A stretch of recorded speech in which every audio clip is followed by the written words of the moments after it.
Pokemon ROM hacks have a huge market amongst the Pokemon fanbase, especially among fans that want more Pokemon games more often. But how do you know if the ROM hack you want to play is really all that good? For starters, let's look at compatibility and familiarity amongst the fanbase. So one of the easiest ROM hacks you could look for is in the GBA format. This is super compatible with things like your phones, computers, and pretty much has a whole slew of different types of emulators that you can download to run these types of ROMs. And the familiarity comes into play as well because most of the time they're using a game like Fire Red, Pokemon Emerald, something along those lines to kind of give the player the design and style elements that they're very familiar with and enjoy because they're so simple that you can really add a lot to it without having to get into 3D modeling or any extra 3D or external features that you might see in later games. Now this does come with some limitation, but also comes with a little bit of liberty. In some Pokemon ROMs for the GBA, they actually have it go all the way up to the current generations of Generation 8 or under, and that can be really, really cool. But you might be wondering, how do Generation 8 Pokemon fit into the GBA format? Because Generation 8 is all 3D models intended for the Nintendo Switch, not for the Game Boy Advance. This is where the liberties can come into play because some people will take a lot of extra time and make custom sprites that will actually resemble the Pokemon from Generation 8, and they just kind of get them to be able to fit into the more classic Game Boy format. Now, for some people, this is really cool. For some people, this is a major, major turnoff. For me, I actually really enjoy it, and I think it's really cool if done correctly. Obviously, you can run into issues of the art being not quite there yet, or it feels rushed, or just feels incomplete based on the models that we know and love. So an easy way to counteract that is to simply use Pokemon that already have sprites. So use Pokemon from generations 1 through 4, or maybe even dipping into 1 through 5. It's just in some formats, they may not move like in Generation 5 or in Generation 4, where they kind of have a little bit of animation, even though they're still in the 8-bit pixel art style. What also comes with some liberties with Pokemon fan-made games is the Pokemon themselves. There are some ROM hacks out there that are an entirely new story with entirely new Pokemon, and you don't really get to see all the classic Pokemon that you know and love, even if they use one on the box art. So they might use a Pokemon like Mew, Mewtwo, Dialga, Arceus, and maybe you think it's gonna be like a Diamond and Pearl kind of ROM hack, or maybe it's gonna be an extension of Fire Red, but in reality, they're just using that legendary as a hook or kind of as a way to pull their unique story into the Pokemon canon, if you will. So that's also where some liberties come into play and where you might wanna look a little bit deeper into the ROM hacks that you wanna play to make sure you're gonna get the Pokemon you wanna get. Quality of life improvements are also a huge factor when looking at fan-made ROM hacks. Because as we've seen through future gens, starting in Generation 6, moving onward to Alola in Generation 8 and higher, Pokemon no longer have to use HM moves, and the EXP share is universal amongst your party. It's simply an on and off feature, which some fans like and some fans don't like. And there are some ROM hacks out there that take that into consideration. Some keep it in a classic model where maybe you can find multiple EXP shares and maybe you use HM moves, but maybe they're more compatible or something like that. And some go on the other end of the spectrum where they say, you know what, let's use a ride Pokemon element, let's use some other kind of call a Pokemon element, and let's get rid of HMs and let's give the players a universal EXP share. That way everyone in the party gains EXP and your party doesn't have to be dictated based on the Pokemon needed to learn the HMs to advance in the story. Now let's talk about the difficulty of Pokemon games, and that actually is a big element for me because there are some ROM hacks that make it really easy and some that make it really difficult. If you look back at how Pokemon started, it was a very simple battle simulator with all you had to do is catch Pokemon, battle them, trade them, collect them.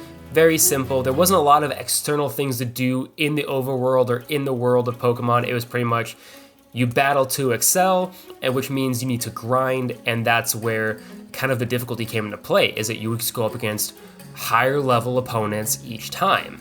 Now, some ROM hacks stay true to this and even add higher levels of difficulty if you look at games like Radical Red, where that is known to be the most intense and hardest Pokemon ROM hack out there because it involves things such as the Generation 8 gimmicks, and just the AI of it is a lot smarter than what a lot of people I think really think about. So if you're going up against a fire-type Pokemon, for example, and you throw out a ground type, they might automatically switch, which doesn't happen a lot in Pokemon games, but they might switch out to a water-type Pokemon or a grass-type Pokemon in their party. The AI knows that, oh, I don't stand a chance up against this ground type, let's throw out a Pokemon that I know has a higher chance of surviving. So difficulty is a big aspect of things, but then also on the other end of the spectrum, some fan-made games make it a lot easier for players. Obviously, there's the whole debate of the universal EXP share, just makes the whole game a lot easier for people because your Pokemon are constantly gaining levels. But also, some ROM hacks I've played kind of set you up for like instant success. I played some ROM hacks where literally they prepare you so much for the upcoming gym leader. Say you're going up against a grass type, that before you even encounter the grass type gym leader, the route leading up to it will have a ton of grass type trainers to get you prepared and a ton of wild Pokemon that can easily counter grass types such as flying or ice types or even bug types. So yeah, difficulty in Pokemon ROM hacks is definitely something to look for, and that can really be a big kicker for how long people will play the ROM hack. There's a lot of people that will just kind of dip out if the game feels too easy or just too hard. And the final thing to consider when looking for a new ROM hack to play is the story. Is the story compelling? Is it something that you want to really progress through?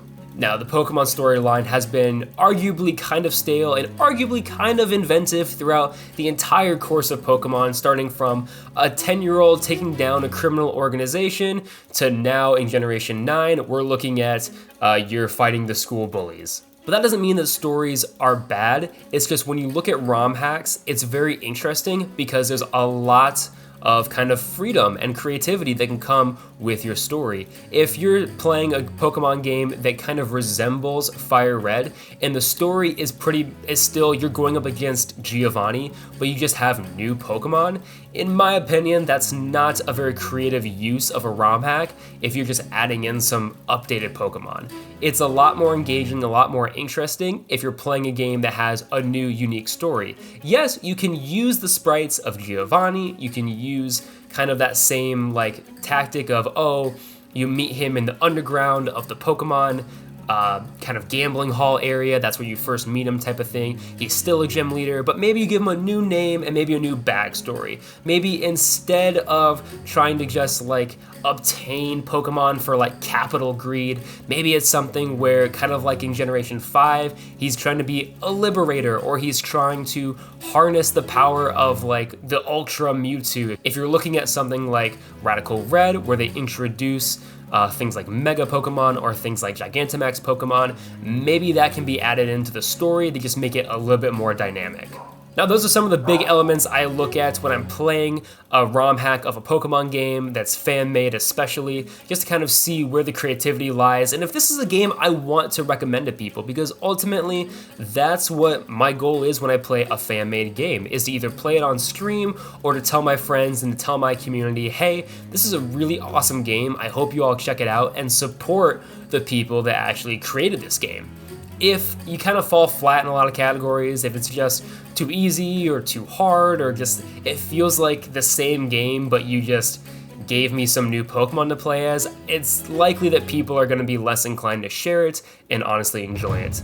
And speaking of enjoyment, let me know what y'all think in the comments down below about these videos, about future game reviews and things like that. This one was a little bit different because we were kind of looking at the ROM hacks as a whole, as opposed to a specific Pokemon game. And as always, be sure to subscribe to stay up to date on all things Quoorn's Quest. That way you get notified when I go live or when I post a new video, whether it be a Nuzlocke recap or whether it be a game review video. You don't want to miss anything that this channel has to offer, and subscribing is a great way to help support the channel, so I would greatly appreciate it. And that's all I have for this video. I hope you all enjoyed, and remember, happy questing, y'all.